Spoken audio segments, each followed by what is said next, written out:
Halos 140,000 dengue cases ang naitala simula pa noong January 1 hanggang August 3 ngayong taon.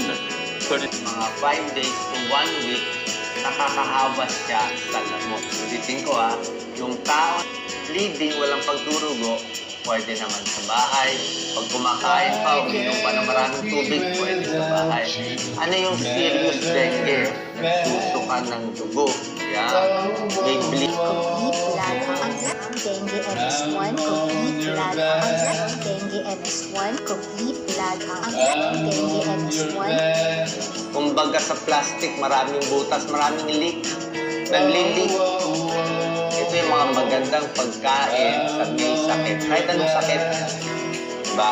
Ano yung ayaw natin? Ayaw natin muna kumain.